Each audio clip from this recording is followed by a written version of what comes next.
Hey, Preston, how's it going? Pretty good. How are you doing? Doing fantastic, sir. We're about to get things kicked off. Let me see. Hey, Nichelle. Bam, I'm gonna make her a co-host. Hey, Preston, how you doing, sir? Good, Nichelle. How are you doing today? I'm doing well. Good to see you up bright and early on a Saturday morning.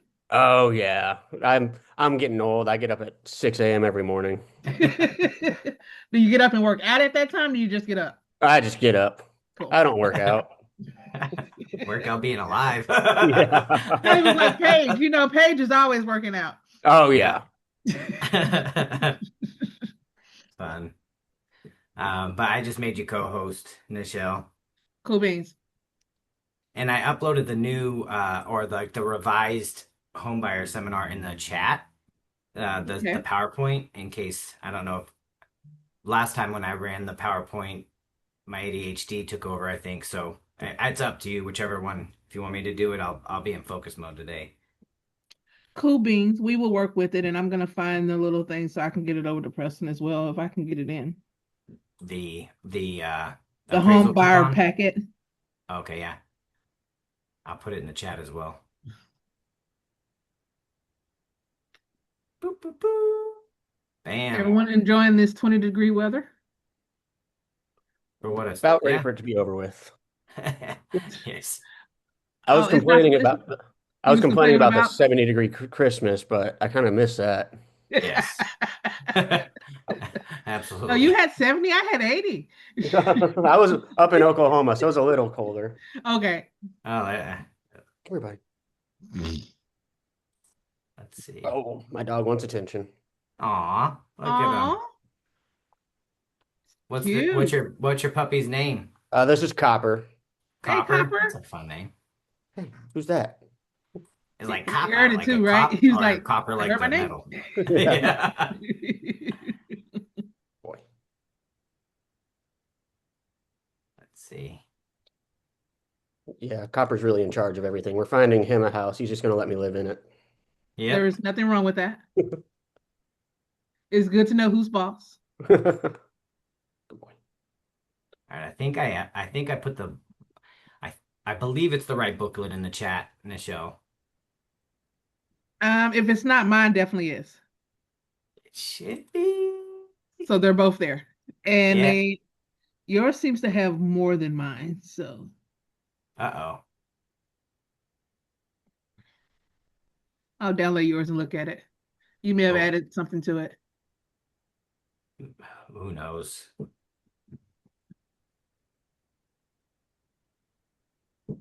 I've got a curve monitor, so now like the setup is different that I'm not used to. So it's an interesting dynamic of like where to look. And I was telling that to Preston earlier this week. I'm like, man, how do I set my screen up?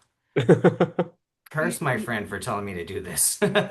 Yeah, I have a 46 curve monitor that I had when I had my home office. I haven't Yeah. brought it out yet because I don't work in that field anymore, but I used to go into the office back when I contracted for Goldman Sachs. I have a strong background in different stuff, but and I saw it. So when I came home, like I want that at home too, because that completely changed my life. I could have two screen on one screen.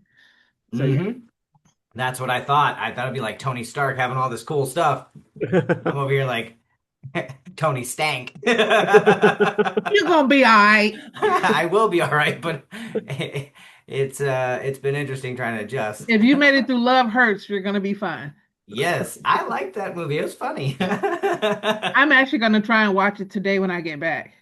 It's a cute movie. Like first of all, I grew up like with Goonies. You know, we like that was part of the movies and like Indiana Jones. And I always wanted to be that little kid because he had all the gadgets and he was brave and all the things. And so now to see him as an adult in a lead role in a fun show, and he blends the action and comedy really well. So I thought it was like a fun. Plus, it's like real estate. He's a realtor who left like the gangster life to be a realtor and reinvent himself. We had movie night at the office last night, Preston. Yep. Oh, We okay, talked about gotcha. Yeah. it. So yeah, it's like a team building event, and I suggested the movie Love Hurts. I don't know if you've seen it, but it's a funny action movie. Yeah. like around Valentine's Day, and so yeah, it's pretty solid. Okay. Is that Data from the Goonies that's in that? Yep, Okay. the Asian dude. Yep, Yeah. yep. I can't. His name Key something like I can't remember the rest of his name, but he's a phenomenal actor, and I'm glad to see him starting to get recognized for his talents. Yeah, he's been starting to, or this past couple years, he's been popping back up again a lot. Yep. Yeah, the movie came out in 2025, and Okay. so it's a year I didn't old, know but it was so it's worth recent. it. Yeah. Well, 2025 feels about like 10 years ago, so to be fair. Just a month ago. Yeah, exactly. 10 years ago, last month. Just a month ago. At least let's get to June before we say. June seems like 3 years away, okay? Yes. All right, we can get started. Actually Let me pull just it take my up. medicine. So, next thing you know, we'll be looking up flights So to what you want to Egypt or do something. while you're doing that, I'm just going to tell Preston, make sure you download at least the bottom one, but download that appraisal coupon Okay. because that's the one we were talking about. That simply by coming to this class and listen to us for an hour or two, and we hope you engage with us and interact with us and ask questions. Yeah. You will get your appraisal up to $700 at no cost to you. Okay. Working with Ron. Perfect. So I And downloaded both. I don't think we've seen one go over $700 yet, have we, Ron? Nope. Okay. No. Do I need to download both the home buyer seminars? I was trying to open up his to see what's different. I know what's in mine. His may have the home buyer coupon attached to it. I'm thinking that's why it's larger. Okay.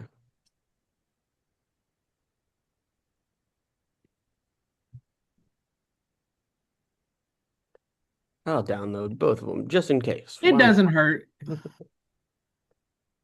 Do you want me to run the PowerPoint, Nichelle? Would you, sir? I don't mind at all. That way you have your flow up, and because that way we know what. Because I think the way that you revamped it, you pretty much are at the front for most of Yeah. it, and then I come in at the end. Yes, ma'am. All right, let me get this pulled over and I'll share this. Boom, boom. Get rocking and rolling. I feel like I have a waterfall in my house because all my faucets are still running. Yeah, forgot to do that, so thankfully nothing broke yet. But if Monica watches this recording, I definitely didn't forget to do that. And you know, if I post it, she's going to watch it. Yeah, exactly. She's gonna be like, delete this Is she out on evidence. assignment this week?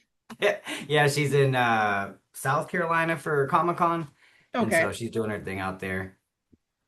She'll be Very home nice. Sunday. You might want to after this just drip them because I don't think we're going to get above 30 today. Okay, yeah, that's a good idea. What in the heck? Oh, there it is. And see, Preston, I live in a house that was built in 1931 that was taken to studs 2.5 years ago. Oh, geez. Okay. So my parents, I inherited from my mom. My parents, when they moved into it, they were telling about how the wallpaper was coming off the walls. And over the course of the last 30 or 40 years, it's gone through 6 renovations. The most deep one was 2.5 years ago. Ah, So we've redone the electrical, redone the plumbing, redone the roofs. Basically, pretty much a new house. yeah. So I definitely run my water. Yeah. No, I would. I rent an apartment and I still run my water. Yeah, so you remember Snowmageddon? I was living in downtown Las Colinas and Yeah. I was running my water, but my neighbors weren't. Oh, yeah. And so we ended up being without water for almost a month. Oh, Oh geez. man. We were without it for 2 weeks, and then it started breaking at the city line, and it was like, we don't know when it's going to come back on. I'm like, you know what? I can't do it anymore. I have flushed my last toilet with a bucket of water. I'm going to a hotel. And so I spent another 2 weeks in a hotel. Oh, okay. Yeah, yeah. Did they comp that? They did not. Oh, They gave us food every day. They gave us water, and then I threatened them. that I was going to be withholding my rent Oh, because okay. I needed to go get, and all of a sudden they were able to get some stuff done. I think I got $150 off, nowhere near what I was supposed to get. Yeah. But it was one of those situations. I wasn't there much longer after that. Yeah. Think I got You this. think you got the right one? Ish. We'll Ish. see. Yeah, let me put it as the background. So have you been Already. seeing any houses or stuff from the stuff that I sent you? Yeah, I've looked at a few. One thing I did wanted to bring up, there were a lot like Select Plano this. Richardson that you sent, and I think that's kind of just too far from my office. That'd Plano be or like, Richardson too far? yeah, that'd be like an hour commute with traffic. Okay. So we'll take Plano and Richardson out and we'll Yeah. keep it at Frisco. Louisville, Frisco, Flower Mound area. Okay, Louisville, Frisco, Flower Mound. I'll go take those out. Yeah, just that. Actually, now so I don't forget. Yeah, the northwest area would probably be more ideal. That's why I Awesome. asked, so I know to tweak it. So you guys are, can you guys see this screen now? Yes. All right, cool. Yes. So here we go. We'll get started. So we keep, the time in check and lead time at the end for answers and go from there. But this is our first home buyer seminar of the year 2026, and excited to go over it today, for those present, but also those watching in the on the recording. We're going to go over who we are, what we do, buying versus renting, the anatomy of a loan payment, types of loans, qualifying for a loan, the loan process, and then what's next for myself and Nichelle. And so, um, I'll introduce myself and then Nichelle afterwards, and then go from there. But I'm Ron Toye, Senior Loan Officer with Meridian Mortgage, a division of American Pacific Mortgage. I help people along the path of successful home ownership when others show them just to a door.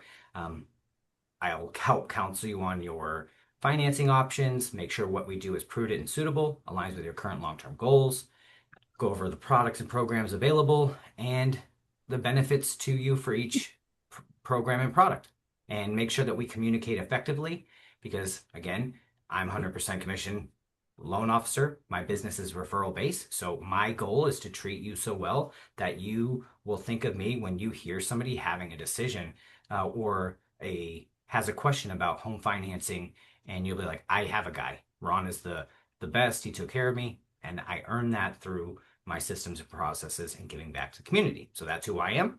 Been doing this over 10 years, helped about 2,000 families with their home investment journey, and excited to partner with Judge Fight, Century 21, and amazing real estate professionals like Nichelle. And I'll let her tell a little bit more about her, but we've worked together for a year and a half now and closed several deals, and it's been amazing, amazing opportunity to serve her clients. So without further ado, Nichelle, take a second to introduce yourself. Yes, and I am Nichelle Boyland with Century 21 Judge Fight. That's who I currently partner with, where I hang my license, so to speak. I am a GRI ABR Realtor. GRI is basically what we known as the master degree for real estate. And ABR is an accredited buyer representative. I believe in getting educated for my clients and for this field because what you have to realize, and I think what my clients realize as they're going through this process is you're getting ready to make the most expensive decision you have ever made in your entire life. And so you want to have someone who has a strong skill set, who understands what your needs are, understands your wants, and are constantly checking in with you on a day-to-day basis. And so it's my job to understand the market that we're in, to help you negotiate the best deal that's going to work out for you and your game plan, whatever that looks like. And so that's why I tell people, and I joke about this, is that I go through this period of where I have these best friends that I have really cool best friends for about 3 or 4 months through a cycle of time because I'm spending every weekend with them day and night. And then they buy their house, and it's like I feel ashamed because I'm just calling and texting, go, hey, how you doing? Because I've seen you all the time. And so my clients know that we do stay in contact. I touch bases with them on birthdays and so forth because for me, it's not about the transaction, it's about the relationship that we develop. And so it's very Absolutely. important to me that I'm protecting your rights. And what that means for me is that all my first time home buyers, and actually all of my buyers, I work to negotiate a home buyer warranty program for you on the contract. And what that does for you is if you're like me, when you first moved into your first home, you're used to having a problem that goes wrong with your property. Oh God, the water stopped working. Let me, in my case, let me put in a request and get someone out here to fix it for me. Well, when you buy your first home, that person that's going to fix it for you is you and the vendor that you negotiate with. And so the home buyer program that I work you with is you're actually able to get a warranty program, saving you money on the back end to the point where it happened to me recently, and I got a $15,000 plumbing installated in my own personal home for $50 deductible. And so I bring that savings to you because it's the knowledge that I learned. And best of all, the biggest thing that I want you to know about me, kind of like Rum, is my business is 100% referral. And so it's my goal at all times that if I'm not giving you 150%, we don't let stuff settle. You just tell me up front. We have an open communications of how we need to address something and we get that addressed. Because when we close this deal, I want every time you're thinking about real estate, they're in New York. It doesn't matter. I can help you get service there. I might not be able to do it myself, but I've got people that I know, love, and trust that can help you. And so my goal is to make sure that anytime someone talks about real estate, you're thinking about me and Ron. If you're talking about getting financing, that's for Ron. If you're talking about getting someone to help you buy or sell, and even lease, that's also me. If you have any questions, we will definitely be doing most of this throughout the next step. I'm going to hand it back over to Ron, where he's going to kick off kind of like the benefits of buying versus selling, and kind of talk to you what I love, and that's about the wealth of a homeowner versus a renter. Yes, it's huge. Thanks, Nichelle. And that's part of what is so important in helping clients feel comfortable and confident every step of the way, in giving them the questions to ask before they even think about what they need to ask. Because sometimes all of us are in the same position. We don't know what we don't know. And how we can help bring that stress level down, the cortisol, is helping them to avoid pain before they even know that it could be a possibility. And one of those things is, how do you choose the right lender? And that might seem like a simple question or proposition to put in front of somebody, but if you don't know what different lender functions are, you could fall into the box of, I'm going to go to a depository institution, which is like a bank that you put your money in, like Bank of America or Chase or Navy Federal, something like that. Nothing against them, but you need to know the differences between lenders to make sure you're making an informed decision. Because your lender is not just the place that's going to fund your loan. Your loan officer is important. You need to make sure that you can trust them, that you like them, that you can get a hold of them, and that they have done this for some time. Because again, this is, like Nichelle mentioned, it's one of the top 5 most stressful things a person goes through. It is one of the key pillars of building long-term generational wealth, and it's about a relationship. So if it's a person that only sees you as a transaction, are they going to be there for you when things go a little sideways? Because in some deals, there's things that pop up. Why? On average, there's 32 companies or 32 people and 8 companies involved in every closing. We got to manage all that communication between your realtor and myself. We're calling and updating and doing all these things. We're relying on insurance people to get us numbers, all of these things. And if you have somebody that clocks in and out at 9 to 5 and then is like, I'm done, could lead to a bumpy experience. But let me tell you a little bit more about the different types of banks and brokers and what I am with American Pacific Mortgage, aka Meridian Mortgage. So there's mortgage bankers, and that is an amazing opportunity because they control the process. They have competitive rates, superior appraisal process, meaning they control that because they have an appraisal management company. They order it. It's local. It's not subcontract out to somebody from across the United States. Now, some of them, depending on the size of the mortgage banker, have a limited investor pool. Now, banks, that's the depository. That's the people that fund their own loan.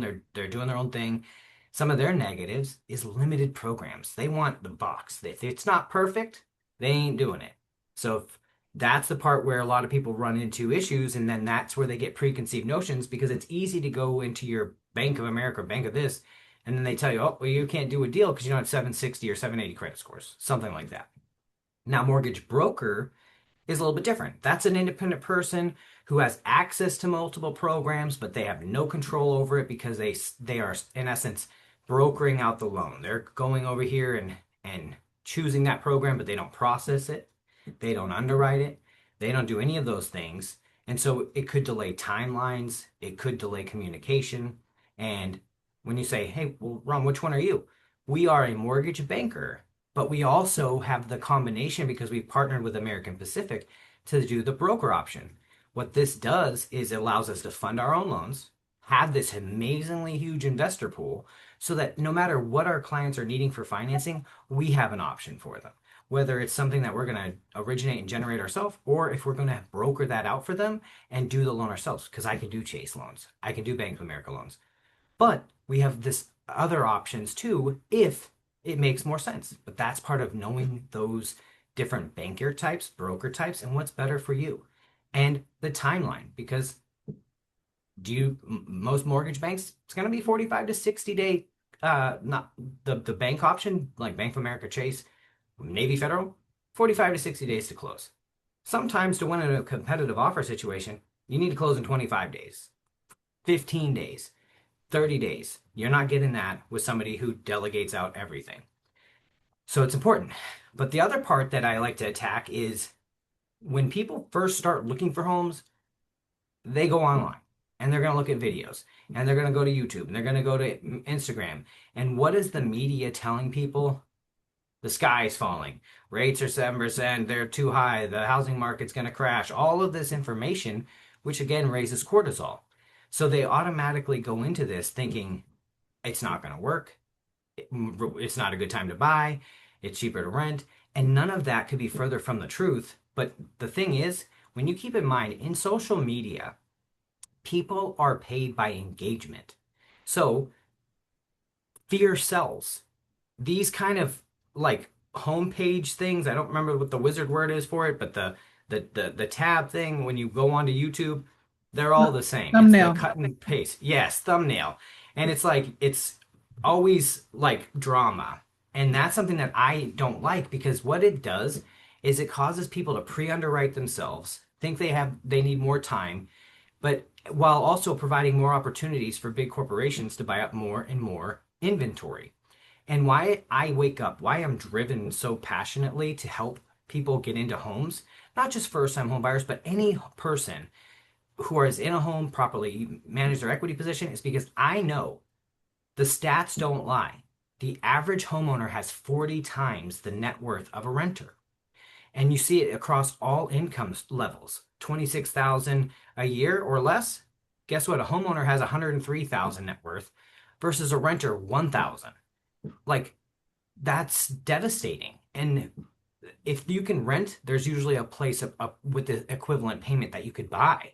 And so when you have an output of money, you are paying a mortgage. It's just not your own.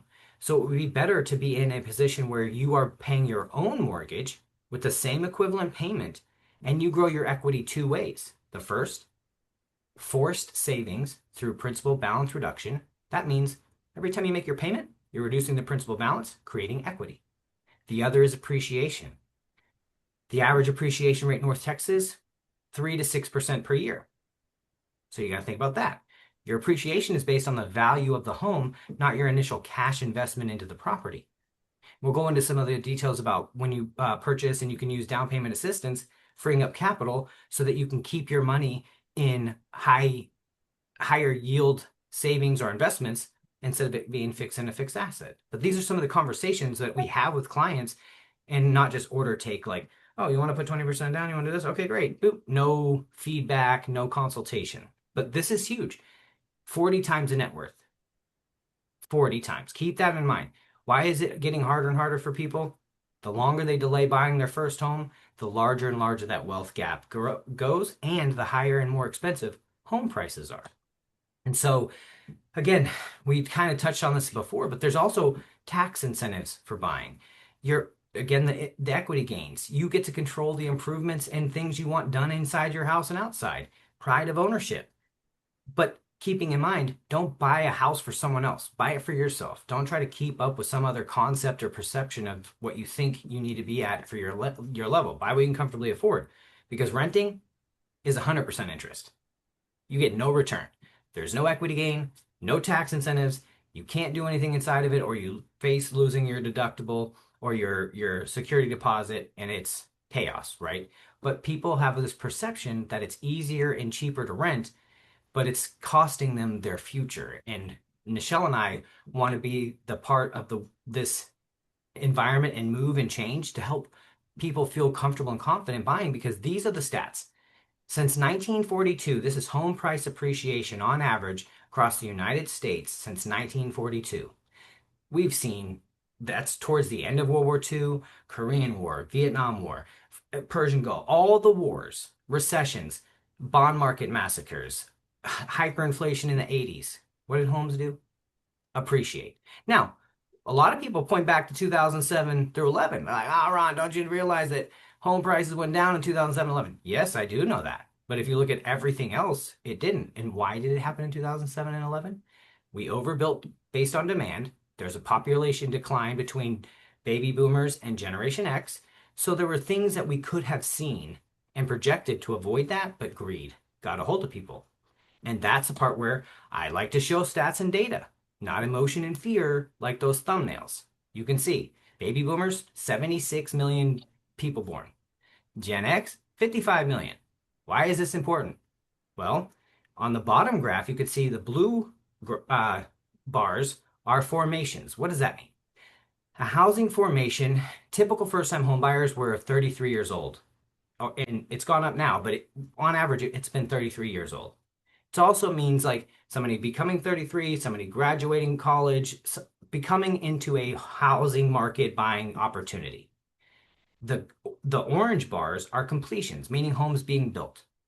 As you can see, there's a huge population decline in 1973. So when you project out 33 years from then, that's you're going to know who's buying homes on average. Well, look at this. In that time period, the orange bars far outpaced the housing formations. When you have way more supply than you do of demand, guess what? Prices drop. That's why we saw pricing decline.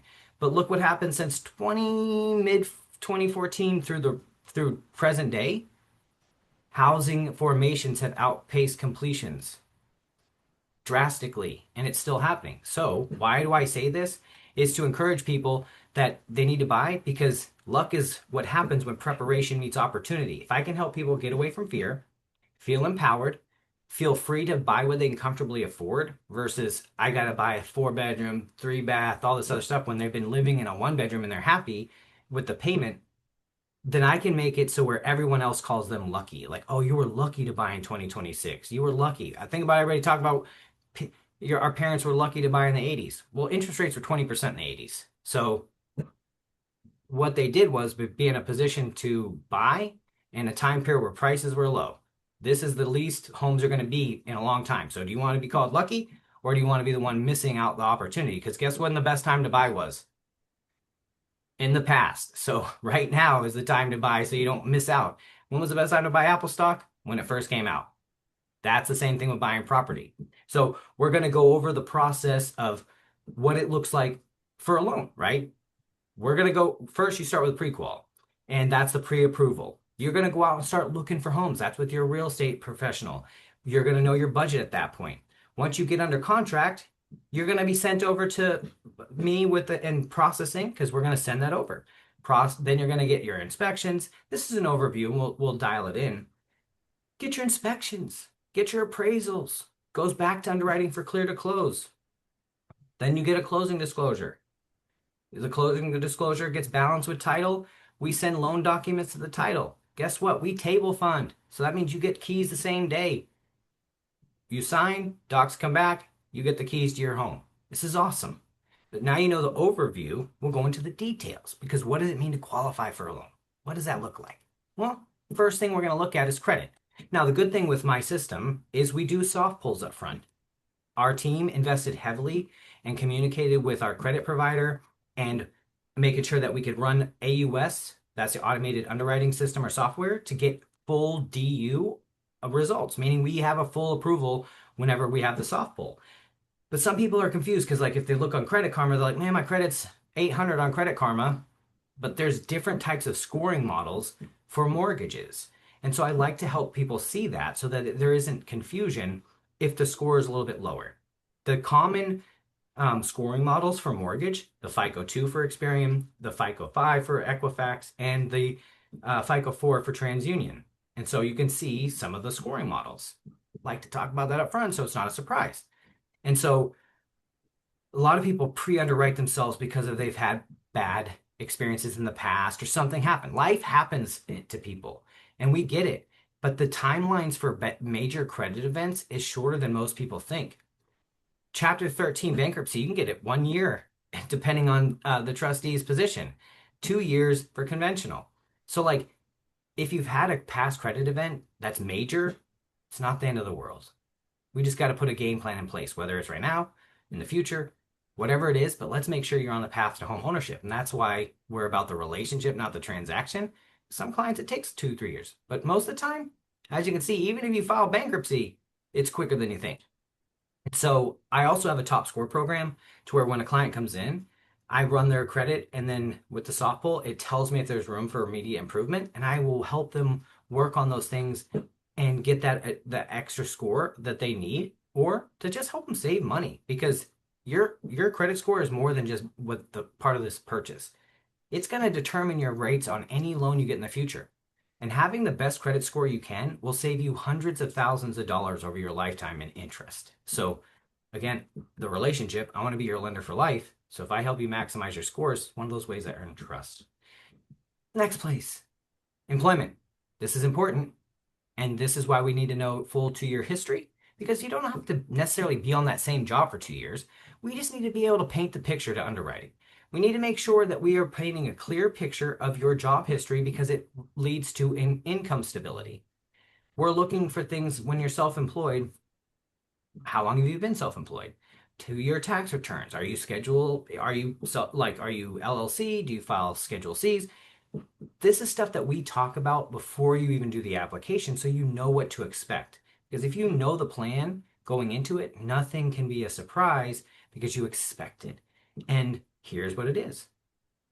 Then we walk you through. But guess what? Even if you got 1 year, there's always some kind of extra loan program that can make your scenario work, or at least a game plan in place.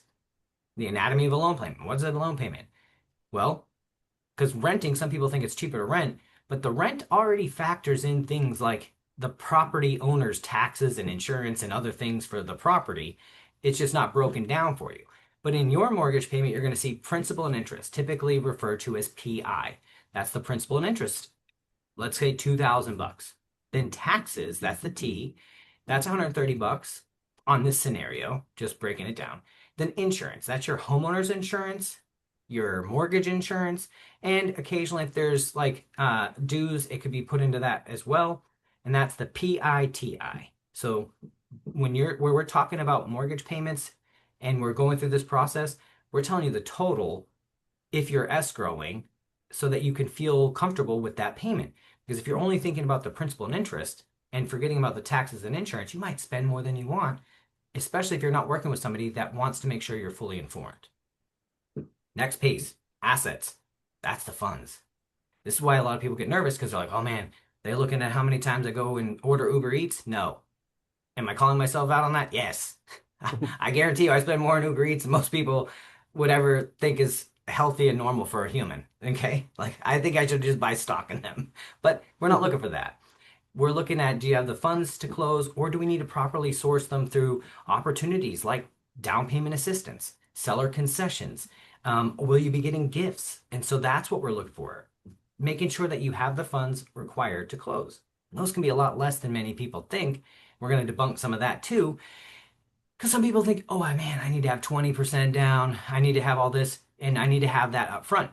To get under contract on a home, you need your earnest, which is typically 1% of the sales price. You need your option money, which is $100 to $300, somewhere in there. Appraisal money, but if you're on this Homebuyer seminar, I cover that. But in essence, if it's just for education, appraisal. Now you're going to want an inspection, but that's outside of closing. But your appraisal is part of closing, which is, these are called your POC, or paid outside of closing costs. That's what you need to get under contract. So on a $250,000 sales price, Your earnest money, 2,500. Appraisal, 6 to 700. Inspection, 5 to 700. So you're looking at like 36, 3,900, 4 grand, somewhere in there. Not 20,000, not 15,000. That's what you need to get under contract. The rest of the money, especially depending on the market, can come from programs like T-Shack, one of my favorites, where it covers up to 5% of the loan amount towards your, cash to close your down payment.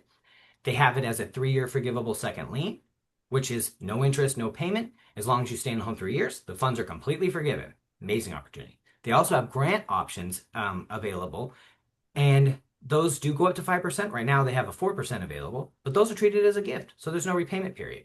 So T-Shack's an amazing program. There's tons of other ones, but I also want to touch on types of loans because there's all this misconception, oh, conventional is better than FHA or VA or USDA, and what is a jumbo loan? There's different ways to go about it. DPA, specialty programs. We custom tailor the mortgage solution to your current and long-term financial goals. Conventional loans are great. They allow for 3% down. Loan amounts up to $832,750 now in most counties in North Texas. What are government sponsored? Those are the FHA, VA, and USDA. Those are great options too. Typically have a little bit lower interest rate because they are actually government sponsored loans. And backed. Jumbo just means it's over-conforming loan limits or conventional loan limits. And so depending on the area you live in, it could be higher than the 832 loan amount. EPA, again, went over that a little bit. They have grant options, forgivable second liens, and some of them have a repayable second lien. What are specialty loans and programs? Those are like doctor loans for doctors who might have really high student loan debt, but they factor that the income's going to increase, so they have some options there. Construction loans, which is like, hey, you want to buy a piece of land and build at the same time? We can do that because now you can custom tailor that build to your exact specifications instead of going to a box builder and all of it's handled through title, so you don't have to stress about blowing the budget because it can happen with that way. Reverse mortgages for people that are in that age bracket where they can get a reverse mortgage. Those are specialty programs that we offer. It's awesome. So there's ways to get you in a deal if your funds are limited, and especially for those that are coming up on tax season right now and they're about to get refunds, 3-4 grand. This is the money, this is the time to buy a house instead of something that you will regret later or not even have left in a couple years. Your home's going to build assets. The last piece of qualifying for a loan is the property, because we have to approve the property itself. What that it looks like is the appraisal. The appraiser is going to go out there. They're going to take measurements of the home. They're going to look up comps in the area, comparables that have recently sold to make sure that you're buying a piece of property that appraises, that is safe, that has all of its functions, work and in working order, and it's a good investment. And FHA, a lot of people were concerned like, well, there's a difference if it's an FHA offer. Really, with FHA, they're looking at a little bit extra on the peeling paint. So like on the fascia, if there's some peeling paint, they're going to call it out. What they want, scrape it, clean up, and paint over, because the lead-based paint addendum. But that shouldn't be a cause for concern, because if there is a concern, wouldn't a person want that fixed before buying the property? So it's just helping to bring down that stress. The other part is like insects, and something that I find, the reason why I put this photo on here is appraisers, sometimes if you can see my mouse, you see this dirt that's kind of up a little bit above this brick part, right? Some appraisers might say, hey, you need to stamp that down. Why? Because if it's above the foundation line, if you have a slab, then insects can get in and now they could be impacting your home. And termites are expensive. So they're looking out for you, and they're looking out for the lender, because the appraiser really is protecting the investor who's giving up hundreds of thousands of dollars on the security of somebody paying us back month to month. And so we want to make sure that we're mutually protected from threats and risks like insects that could destroy the interior. So yeah, like that's why I like to put that. So that's what they're there to do, is to make sure the investment's solid, the home meets value, and once that's good, we get that back. Again, the graph showing you start to finish. Now we're submitting back for clear to close, docs out, and we're all celebrating at the closing table. Home's good. This is good. And now you're funding getting your keys and building long-term generational wealth. So that's kind of the overview picture of qualifying for a loan. And so next up, we're going to talk about how do you choose a real estate agent? And Nichelle's going to go into that and talk about the key factors for where that. But as a lender, it's so important for me to stress the relationship aspect between your realtor and the lender partner, because it's whoever you choose for financing is up to you. But having a conversation with your realtor's preferred lender is super valuable because, again, like I said earlier, 8 companies and 32 people involved, that communication piece is huge. And when there's stress, you want to make sure you can reach somebody. And that communication that's been refined and dialed in over years helps make sure that everyone experiences that calm, that safety, that security. And having a competent real estate professional on your other end is key. And Nichelle is who I sent my parents to who need to sell their house. And I trust her with people precious to me because I understand her process and her care that she gives to people. And I couldn't think of a better realtor in the state of Texas to do an important decision for my family. So I'll let her take it off and go from there. Yeah, I think that's important, and you kind of hit it on the nail. You'll hear us say this a lot. It's about the relationship, right? Hmm. And that's key. I've got a client here with me right now, um, who is on the phone, and he came through me through a previous client. And that's because of the relationship that we have. But it's also important that the people that your realtor knows has a good relationship as well. Because I have seen where I've had clients who didn't work with a good lender when I was the listing agent, and it cost them heavily to the point of where they couldn't move in their house. Like you heard Ron talk about table funding. And if you're not familiar with what table funding is, I recently had a conversation, in all honesty, Preston, with someone from Rocket Mortgage. And I asked him, I go, so do you guys table fund? And he goes, you know what? I've never been asked that before. I don't know. He goes, what is that? And I was like, okay, I'm a little bit scared. I'm just going to be honest with you. And no disrespect, I'm just scared because as a lender, I've had clients on both sides of the table where most recently I was a listing agent and we had a lender who was working from another state who didn't fully understand Texas law. They were moving out on their house. I think it was like the 27th of June. So this was last year. And they needed to push our closing until that following Tuesday. And when they pushed it, they didn't tell us that that lender didn't fund for 48 hours. So the buyer pushed our closing from that Friday till that Tuesday. Their last day at their apartment was that Friday. I get a call Thursday night going, hey, can we get the keys early? And one of the rules people will tell you is we never give keys until closing. And there's a lot of reasons we do that. One, we don't want to have to evict you in case the deal falls through and all these other things and factors. I'm like, I'm sorry, my clients aren't going to allow me to release these keys. So they actually had to work through an extended stay situation because they didn't get their money in until that Thursday. We closed on Tuesday. Money didn't come in for 48 hours. And so they got their money on that Thursday and they were able to move in on that Thursday. That's what I mean about knowing your people. When I work with Ron, when I send over that offer that we're going to construct together, Ron's going to call that agent for me. And he's going to let you know how solid your deal is.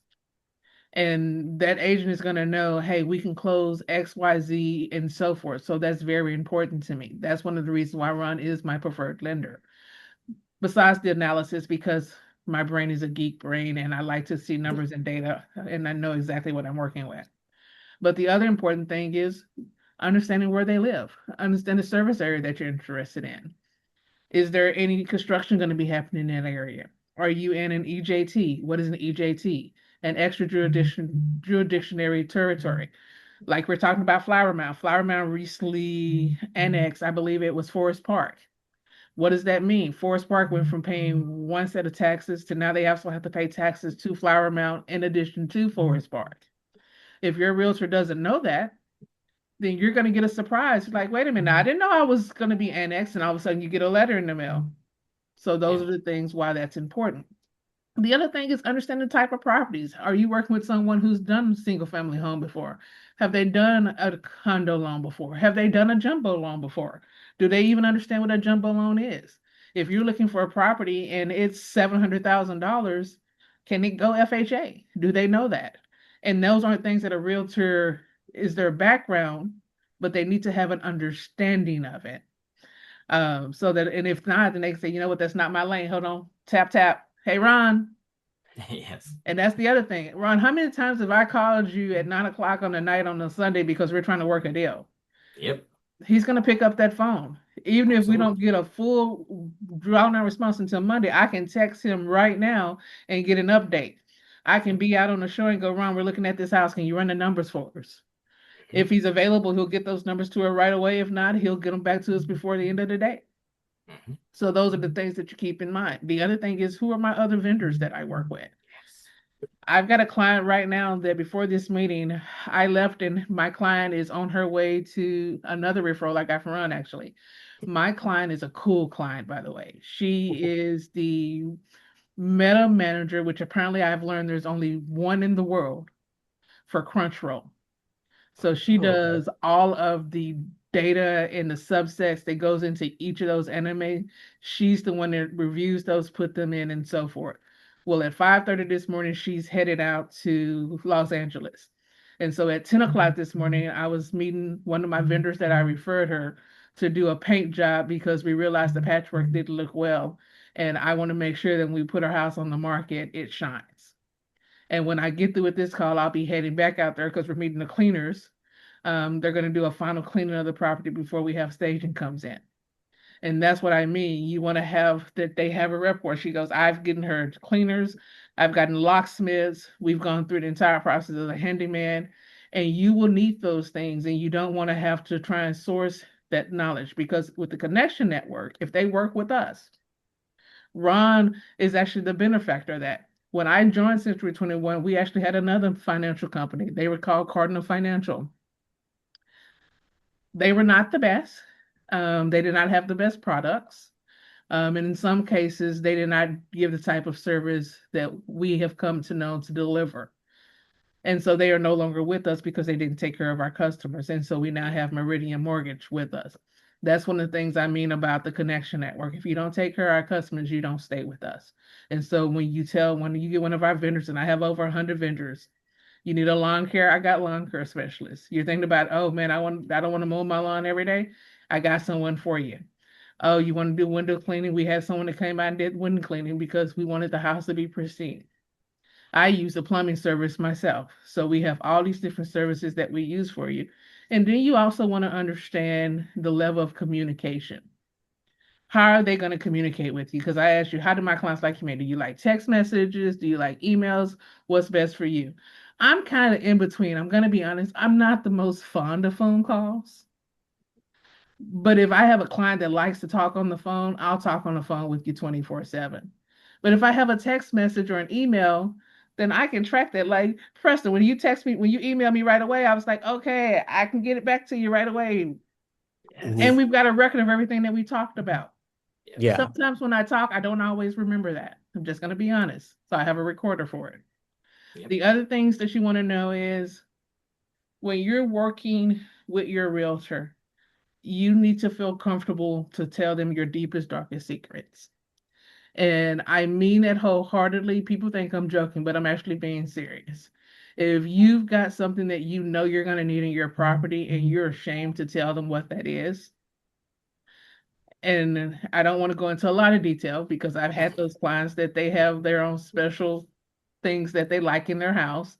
If you don't tell me that, then I don't know how to find that special compartment or that trip door or whatever it is that you're looking for in your property to meet the other needs that you have. And then if Ron was talking about it, maybe you decide that, hey, I'm only going to live here for 2 years and then I want to rent it out. If you don't tell me that that's your game plan, then I don't know that we need to make sure that it's debt services. What does debt servicing mean? This is more of a Ron thing, but I've been with him so long, I know all about it. And that is whatever property that you're buying, if you do want to turn it into a rent, the rent needs to be able to cover that mortgage. Because the last thing you want to have happen is your mortgage is 3,000, you can only afford to rent it for 2,000, and now you're not living in the property and you're still paying rent on it. Hmm. So those are kind of the things that we want to talk about what you choose for your realtor, and obviously the reputation. And I kind of keep mine out there. I will be walking across the stage in a couple of weeks because I am my QSS, which is my quality service score, was 99.9, which kind of got me because it was the last one of the year. I was at 100 the Hey, entire yeah. year, and then the last one I got a 4. So and it was over a sales price, something that I was like, okay, fine. Anyway, so I'm let's gonna burn her car or their car. yeah, and it was like it was for negotiation. Like we got $35,000 off, or we got $35,000 off the price, and you got a new roof, Yeah. but I got you. So we can go to the next one. There you go. So this, I actually sent this out to all of my clients, and there's actually a lot of concerns about which is step one and step two reverse, and I think it depends. If you're dealing with a buyer who has an idea of what area that they want to be in, they kind of understand how much money they want to spend, and you don't need to kind of help with that needs finding, then I think we can start at two, which is the lender. But if you are just getting into the process and your only experience is it's 2 o'clock in the morning, I can't sleep and I'm on Zillow, and so I've been scrolling through houses, but yeah, I'm not quite sure where to start with it, then maybe we start with the realtor so we can kind of define some of those ideas. If you don't already have a loan officer, most realtors are going to have at least 2 or 3 loan officers that they work with for different reasons. I used to have 2 or 3 that I work with. I most exclusively work with Ron now just because of the type of company he's with. They can do just about any loan that I need to be done.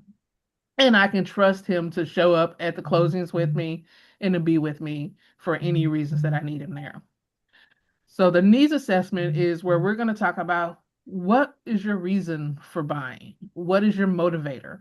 What are you looking to gain from this process? Are you looking for it to be a rental property, a vacation property? Is this your first home property?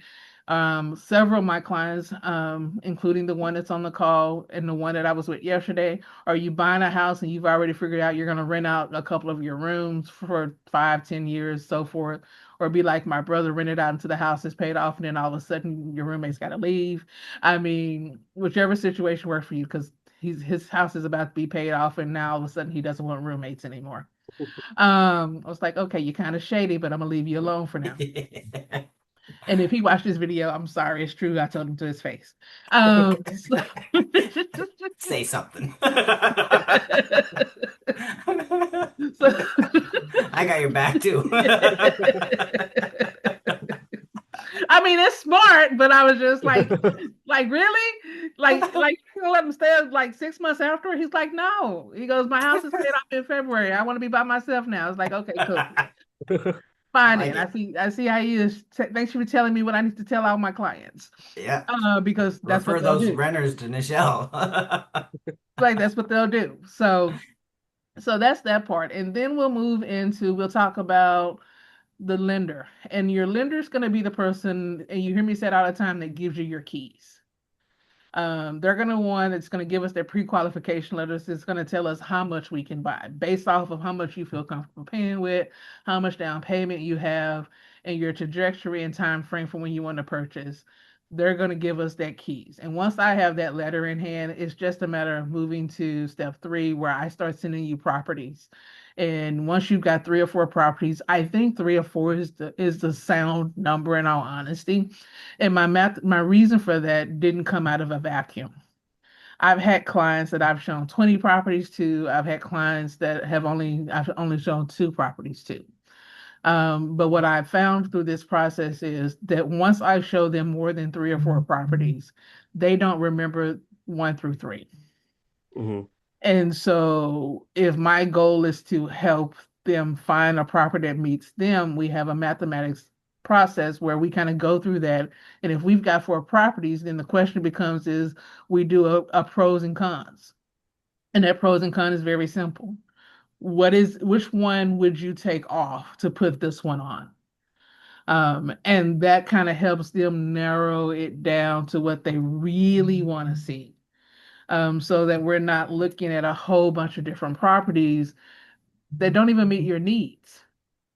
It's like, and so that's kind of my process. Now, will I show more than 4? If we go and see the first 3 and it's like, you know what, I thought these were what I wanted, but this one smelled like old cats. And so, no, I don't want that one. Or the pictures look great, but the foundation was horrible on this one. Then, yes, of course, we're going to go and look at other properties. So you're not limited to 3 or 4. It's just in my experience, once you've seen 4, they all look the same. Hmm. So then we're going to move into the contract phase. This is where I start to earn my value. I'm not going to say that I don't earn it to help you find a house. I do, because I will point out things and I will walk the property with you and identify, like Ron talked about. Oh, I know in the FHA, if the floor doesn't have floor covering, it's not going to pass the FHA. It's got to have at least floor. You can't use epoxy and think that that's going to pass. They say that, but I got a house that passed on VA that did. So that's a whole nother conversation. Um, Yes. or you got some roof. And my favorite is trees. And why is trees my favorite? Because it's a lesson learned. I helped a client buy a house back in August, and everything was great. The house was great. She really loved the house, and she calls me up 2 weeks later and go, "Hey, they're going to cancel my insurance." I'm like, "Why are they canceling your insurance?" She goes, "Because of the trees that's sitting up on the roof." I go, "What?" They like, if I don't cut the trees, they're going to cut it. So now what do you think I do every time I look at a house? I'm Look at spotting trees. those trees to see where they are on that roof to make sure that this is not an issue and you're not having to pay $2,000 after close. Because we didn't see that up front where we could have negotiated that with the seller to get them to cut that roof back before we moved in. So those are some things that I've got through lessons learned. So we get through the contract. I'll pull up a comparative market analysis for you. It's going to pull anywhere from the last 3 months houses of similar value, similar characteristics of what they sold for. Then I'm going to give you a range. I will never tell you the price that you're going to pay for your house. I'm going to tell you the range of what that house is worth. And then based off of that, you're going to tell me after you've walked it and we've walked it together and the knowledge that I've given you, where you want to offer that. And then I help you structure that deal to make it look attractive to the seller. Because I work with sellers and buyers, I understand the motivations of sellers. And if you want to know the secret, the motivations of a seller is their net. That is always going to be it. Most of them don't care about anything else but their net. So we have to figure out a way to structure the deal that gives it a win-win situation for us both. And since I've done so many of those, I kind of know what they like, how to make it work for them so that it's very attractive for them. Then we're going to move into step 5. This is where we talk about that earnest money and that option money. Earnest money on pre-owned is always 1%. I have never seen it more than 1%. I've seen where people sometimes switch the numbers, which is crazy. But I won't be your realtor and I won't do that. And then you have your option. Now, Texas has what's known as the due diligence period. That's where you can do your home inspections, you'll get your appraisal, and everything else. But in Texas, it's not free. You have to pay for that. That's known as the option money. Right now, it's running about $150 for 7 days. So that means you would have 7 days to do home inspections, to see if you need a plumbing inspections. If we want to check the roof, I've got a roofer that will do that for free. If we think we have a foundation problem, through my connection network, I have a foundation specialist that will come out and evaluate that and give us an engineer report for that as well. And so what I always tell my clients is if we sign on a Sunday, by Monday, I want your earnest money in hand. And I will send you an earnest money app notification if we're using designated title because they work the earnest money app for you to get that in within 24 hours. The reason I want that in within 24 hours is we can't schedule our home inspection until earnest and option money has been paid. So if you wait 3 days, which is the deadline, then that means there's 3 days of our option period that we've let go by without an inspection. And the last thing you want to do is to wait until the last day, which I have seen happen, to do your inspection. Because I want time. If we do a home inspection and we think we've got a leak, I want to be able to see if you want to call a plumber out there to run a scope down there to see if we really have a damaged pipe or if we've got something else that's easily fixed. If we get up on top of the roof and the inspector says, hey, you've got some missing slabs up here, I want to get a roofer out there to come and see what's going on. If we wait until the last day, we don't have time. And now we have put your money at jeopardy. And my number one responsibility, no matter what anyone tells you, is to protect your money. That is my biggest goal as your realtor. It is to protect your money at all times. So I'm watching timelines on what's happening and keeping dates up to make sure that we're not missing timelines. And if we're talking about a financial contingency, if we're getting close, I'm reaching out to Ron going, hey, Ron, where we at? Do I need to extend this? Because we're getting close to where we could potentially lose the ability to get his earnest money back and so forth. So those are things that I keep in mind. Then we get through with that part and we move into step 6. Step 6 and step 7 for me are kind of about the same, but this is where you'll start looking at scheduling your home inspections, scheduling your utilities. I normally don't schedule utilities until after option period. And the reason I do that is because I remember when I was buying my house, I was so excited. I signed my contract, I turned in my earnest money. And I started making my calls and I got my electrical set up and I got my water and I moved my phone and I moved everything over. And then 3 days later, I terminated the contract because I lost my job. But you know what? I forgot to go back and cancel my electricity bill, to cancel my cable, to cancel my mail. Do you know it took me almost 18 months to get all that stuff done? I was getting mail sent to a house that I did not own. Gosh. So this is why I do not schedule utilities until after I have cleared option, so that I know for a fact from pain and experiences how to curtail that for my clients. I still have a couple of credit cards that every blue moon, when I get a new credit card, will send it to that address. We're talking 4 years ago. And I have to cancel it and get a new one. Because I'm like, where's my card? It expired 3 weeks ago. What's going on? We sent that to your old address, even though I've taken it off. Somehow it gets back on the system. So that's why I don't do that. Now we talk about the home insurance, and I think I went over this before with you, Preston.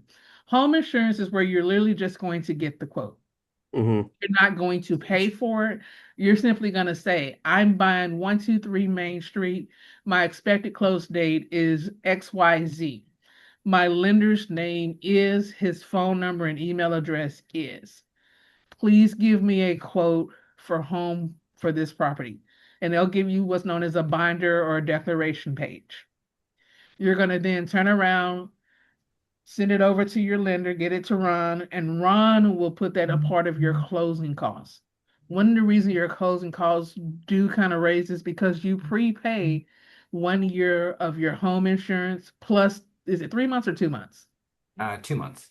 Plus 2 months of your home insurance and your mortgage, your PITI. That's in every closing. So you don't pay that, you just need to get the quote because they're going to need to know what that is so that they can balance with title. Then we'll move over to step 8. This is where we're negotiating repairs.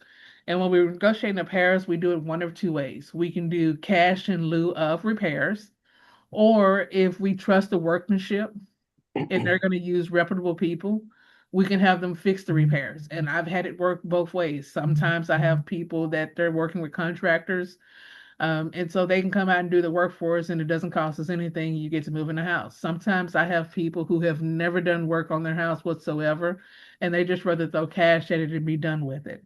Mm-hmm. And for us, we will determine which works best based off of the house and the scenario that we come across at that time.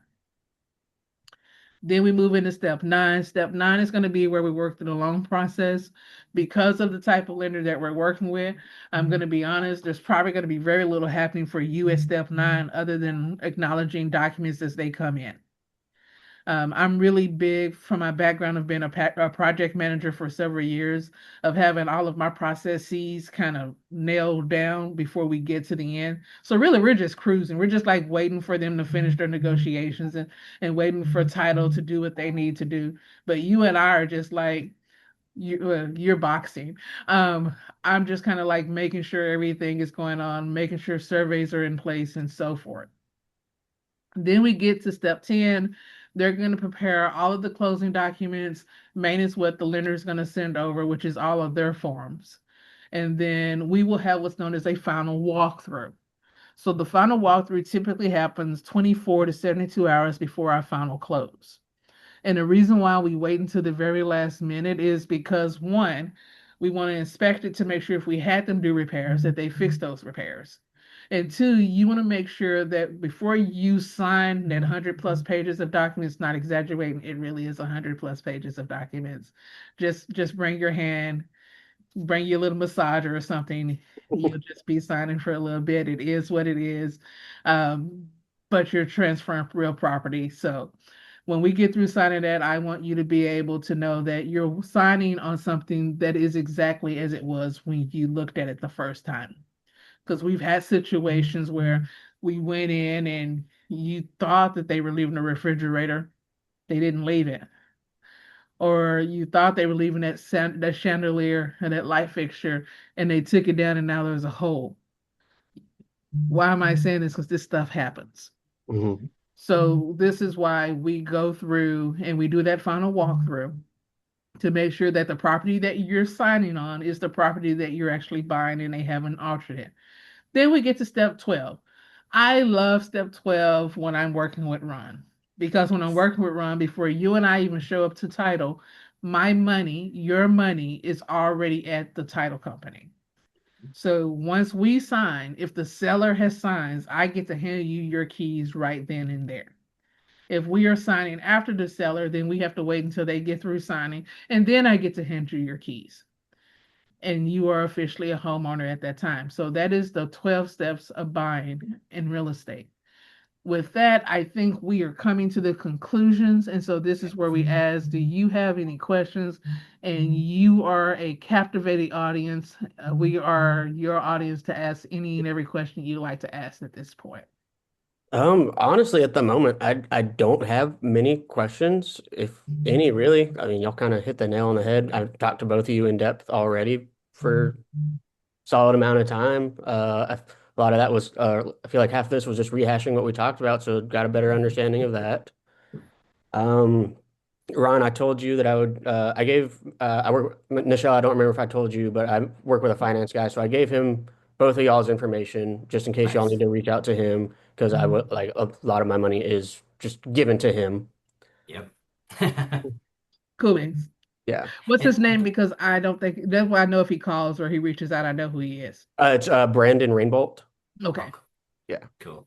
I'll And I'll text you guys his name and number and contact information for when that time comes. perfect. Yeah, and I'm gonna send him total cost the stuff that analysis. you sent me last week, the cost breakdown and everything.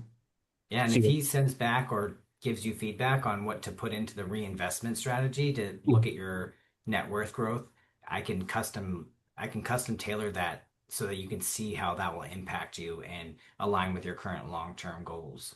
okay, perfect. Yeah, it's pretty interactive. And then I can if you're cool with it, I can send him copies of it. I mean, you can always forward it too, but if there's things he wants updated, I can also make a separate one for him for your account that is like different scenarios that he'd want to see too. And then Mhm. obviously you'd get copied as well. But just want to make sure that my clients are getting what they need. And something I did want to touch on, the clue report with insurance. Like I Mhm. think a lot of people forget how important that is at that inspection stage because property claims stay with the property, not the property owner. So like when you that home, if it had any insurance claims against it, could drive the price of coverage up. And so I estimate 0.5% on those total cost analysis for insurance as the factor annually. But if a home had a flood and it had need flooring replaced or something, that could cause that homeowner's insurance policy to be a little bit higher.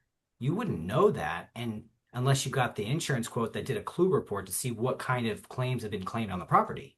It also will Hmm. tell you if there was anything missing on the seller's disclosure. Because if there was a water damage claim on the home and that but the seller didn't disclose that on the seller disclosure, then that gives you an opportunity to have a discussion with them and get clarification on why that might have been missing. Okay. But that's what something I wanted to also add on in there, why it's so important because sometimes insurance is the thing that will delay a closing the most Hmm. often. So if somebody waits too long to get that quote, um, it can cause delays because we have to make sure the numbers are right. And that quote, even if you don't, because you could always switch it in the middle if you decide. But if we don't have that, then we can't get clear to close. We can't do that final piece. And so I love that Nichelle always touches on that with her clients because it is important for the negotiations, but also having those numbers dialed in.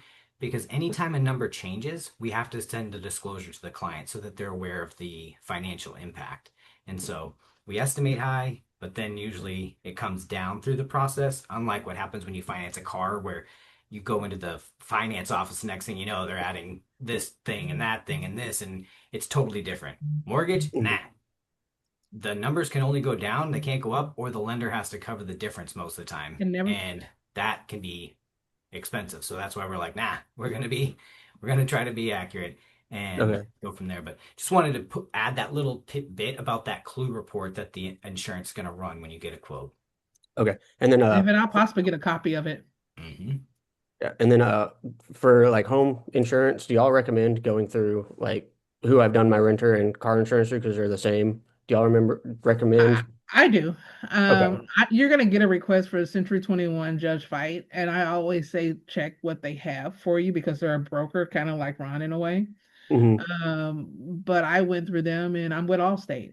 That's who does my car, and the reason I'm with Allstate is because I get a break on my home insurance policy, and I get a break on my car insurance policy, because I go with them. Okay. Yeah. Okay. Yeah. And it's good to have a relationship with the agent too, because there's types of policies like my insurance agent um, is phenomenal. And he saved my butt. He's like, hey, we need to get an umbrella policy. It'll help reduce these other policies. Nobody ever talked about that stuff with me before. Or we need to increase your personal liability protection because especially nowadays, it's like people are sue happy if somebody was to ever try to sue you for certain things that are damage, like your insurance company can cover that. And so Hmm. there's things that you want to make sure that the insurance you're getting is with somebody who is listening and understands your situation and will help make sure that you're insured properly. And that is another reason why it doesn't hurt to get quotes. And Century 21 has the brokerage option that can shop, but just talking to them and forming that relationship is going to be huge because maybe you got things you want riders on or extra coverage because they only cover a certain amount for watches or electronics and Jewelry, stuff. Yeah, electronics. jewelry. Yeah. Yep. One more insurance question that maybe you guys know. I'm planning on having two roommates just rent a room from me. Uh, would my home insurance cover them as well, or would they need to get like private renters insurance for them? So I don't know Ron's thought on this. Definitely your insurance would cover it, but I'd almost require that they would have rental insurance for Okay. themselves. Okay. That way you guys are all protected, Okay. and maybe something just happens in their room, Hmm. and that saves you without having this much. Okay. Yeah.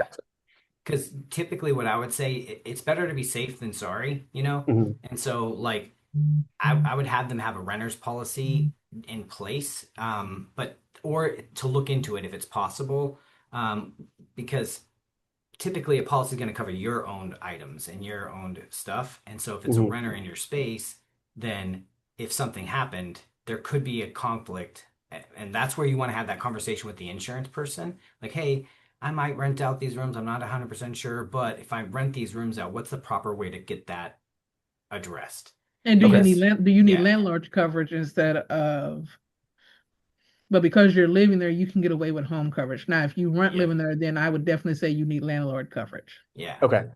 But then that's a good conversation to have to scale too, because your first home is not going to be your forever home, Yeah. and that's where you can put game plans in place for now and the future. But yeah, that's again why it's important to have those trusted people you can talk to, like Nichelle mentioned, like tell me all your dirty secrets. Same thing as a lender. I'm not the like judge in the relationship. I'm the lawyer, so I want to Mhm. know everything so that I can present the best case to the judge and make sure that they see it the way I see it. And so Okay. the same And thing I'm with the your best insurance friend. person. Yeah. You can tell me where the skeletons are, but no one's gonna know but us. Yes, Okay. exactly. Yes, same. I'm like, just let me know because then I can help it and I can fix it I'm like, and oh, make that it little pretty. white sheet. Don't worry about that white Yeah. sheet. Just keep on Yeah. walking by. What was she? I'm Yep. joking, but no, seriously, Nah, that's a I'm part of our relationship. Whatever not. you Yeah. tell me stays with me. Yep. Yeah. Unless you give me privilege to discuss it, I'm not allowed to discuss it with anybody. Yep. Okay. Well, I don't think I have any dirty secrets, but my rent or my lease isn't up until July, so that leaves time. Yes. You have time to work Exactly. on You that. got to get to Yeah. dial those numbers up. Those are rookie numbers. Yeah. I'll try to get some spicy stuff for you. Exactly. You're okay. And I Ain't did go living ahead in and update 2026 it. without So now spice. Plano, McKinney, Richardson are out. Okay. You just got the other three. Okay. Perfect. Cool. Yeah, and I think with what you're wanting to do and going, it's you're doing it at the right time. There's going to be amazing opportunities to negotiate seller concessions potentially, and just negotiate that deal to where you're making the right decision as a business move, not just like an emotional decision to purchase a home. Hmm. And because you want to grow your net worth, you want to be in a position to win. And like Nichelle touched on about the debt servicing, that's a huge piece. And so that's where you're going into this with a different perspective than most. And I think that's an amazing position to be in. And then, especially when you have a team like us in the background that not only have done it professionally, but also lived it personally with investing in property and buying and selling, it helps you be insulated from those potholes that come up, but we've seen it a mile away and Hmm. like we've experienced it and it's huge. So like for a real life example that I think is awesome. My son plays video games, right? I Yeah. don't, but I'd like to connect with him. And there's this game Call of Duty where there's like a practice rounds where it's like a house, and I kept going around, and he's like, "No, Dad, if you go here, the enemy's here, here, here." And I was doing it to prove a point. I was like, "I'm gonna do it my way. I'm gonna go around, go here, and just try to make it up on my own." And he got so frustrated. I said, "Do you see what it's like to be an adult talking to a kid when we know where the enemies are, we know where the potholes are?" And the kid's like, "Nah, I'm gonna go over here."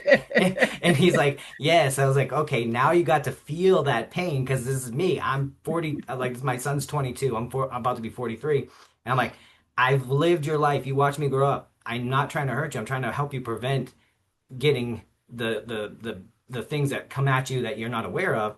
And if we work together, it makes your life easier and you can go further because you're not, you know, having to take those lessons on the chin."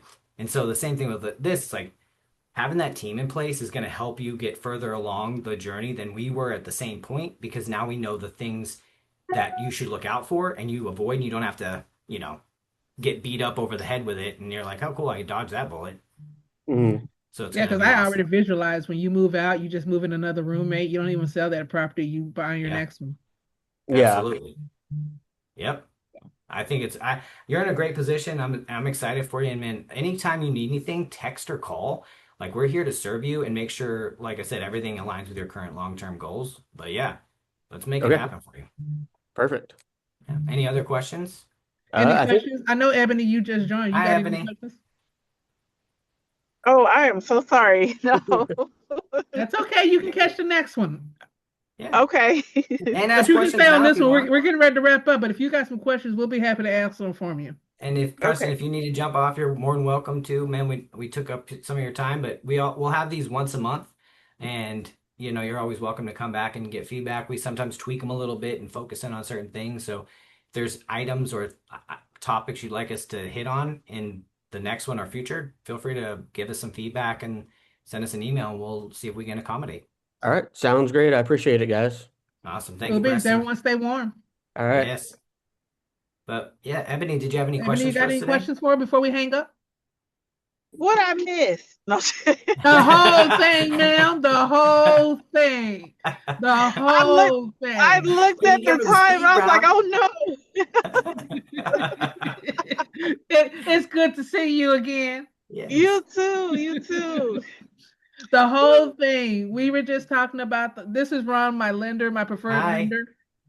We were just Hi. talking about the home buying process, the do's, the don'ts, what's important, and so forth. I think you moved in December 1 to the apartment. Hey, But I congrats. know your long-term goal is to purchase. And so I wanted to invite you out to join us to meet us and talk with us about that experience and kind of see when you're ready to start rolling the ball. Yeah.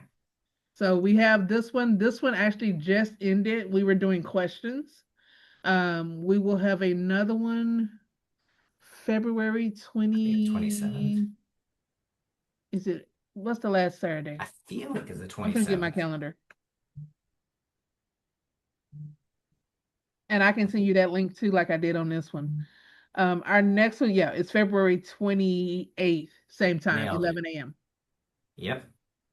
Where we'll actually go over everything again, and kind of walk you through the difference between buying versus selling, how much net worth you have as opposed to a buyer as to a renter, the various programs we have to help you with down payment assistance, how little it takes for you to get into a property. I think we broke down a home that was 250,000 that you can get into for about $4,000, and as you and I both know, that's about what you're going to pay to get into a rental. So if that's the case, wouldn't it make more sense Yes. Yep. to stop getting these people our money and buying our own properties? Yes. Yes. Well, I do have a question since I do Yes, have ma'am. you on. So, You, I noticed like with, I guess those new builds, and I purchased a house before, and so I sold it, and I still get the mineral rights on that. So, is that just completely out the question now with these new build homes? you talking about mineral rights? Mm-hmm. Oh, Most mineral rights in Texas belong to somebody else. They don't even belong to the developer. Most of them have been sold off. So can you find it? Yeah. Is it going to be easy? Probably not. Because most people, in many situations, and I actually just had a class on this, I think last week, in many situations, people think they own the rights, and then we get a landman to go and do the search, and those rights were sold off 2 or 3 deeds back. Oh, okay. Okay. But if you're still receiving your proceeds on yours, then they're definitely yours. I like Where it. you got land rights at? My old house that I had over here in Arlington off of Burke Hill Trail. Okay. Yeah. Yeah. I told the person that I was selling with at the time, I said just give it to whoever's buying it, but I was like, well, okay, I'll keep it. If they didn't transfer them, then they're yours. Yeah, but most places, and even in these new builds, most of these new builds, the developers don't own them anymore. They didn't own them when they bought the land. Yep. Oh, okay, gotcha. That's an easy question. What else you got? That's all for now, I guess, until I catch the next class. Yes. Because I it's been like almost 20 years now that I think about since I bought the first home, so I'm pretty sure stuff has changed, and so yeah, I'm gonna have to catch Big you time. on the next sit down. Yes, ma'am. We have one coming in February, and then we have one in person in March. March. Yep. But I will get you the link for the one in February within the next couple of days because we've already got it out. And it should have released and opened it up now that this one has passed. Okay, that sounds good. Okay. All right, Yes. drive safe, lady. Talk with you later. Yes, ma'am. Y'all have a good one. Stay You as warm. Bye, well. Ebony. Yes. Bye. Bye-bye. Bye. Awesome. Let's see. All right, cool. All right, I'm gonna stop recording. Where's the button? Bing.